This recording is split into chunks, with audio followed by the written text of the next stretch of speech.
యువకుడితో మాట్లాడొద్దని చెప్పినందుకు కట్టుకున్న భర్త గొంతు నిలిమి భార్య హత్య చేసిన ఘటన ఆలస్యంగా వెలుగులోకొచ్చింది. గ్రామస్తులు, పోలీసుల కథనం ప్రకారం నారాయణపేట మండలం కోటకొండకు చెందిన కంపిలి అంజిలప్పకు 10 ఏళ్ల క్రితం దన్వాడ మండలం రామకిష్టయ్యపల్లికి చెందిన రాధతో వివాహమైంది. వీరికి 2 పిల్లలు. బతుకు తెరువు కోసం 2 నెలల క్రితం ముంబైకి వలస వెళ్లి కూలి పనులు చేస్తున్నారు. అక్కడే పనిచేస్తున్న దన్వాడ మండలానికి చెందిన ఓ యువకుడితో రాధకు పరిచయం ఉండేది.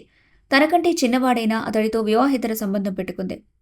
విషయం తెలుసుకున్న భర్త భార్యను మందలించాడు. ఆపై స్వగ్రామానికి తిరుగు పయనమయ్యారు. మార్గమధ్యలో తాండూరుకు చేరుకున్నాక ఇంటికి వెళ్తే పరువు పోతుందని వేరే చోట పని చూసుకున్నారు. అంజిలప్ప భార్య రాధ పట్టుబడటంతో హైదరాబాద్కి వెళ్లారు. బాచుపల్లిలోని ఒక అపార్ట్మెంట్ వద్ద పనిచేస్తూ గుడిసెలో ఉన్నారు.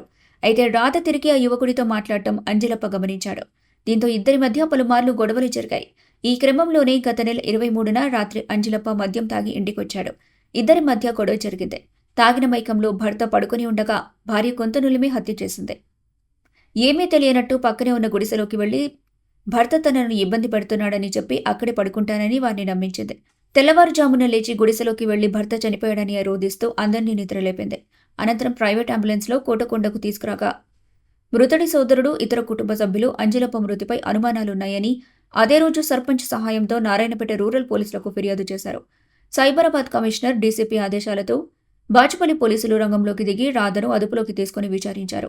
నేరం అంగీకరించడంతో కోర్టులో ప్రవేశపెట్టి రిమాండ్కి తరలించారు.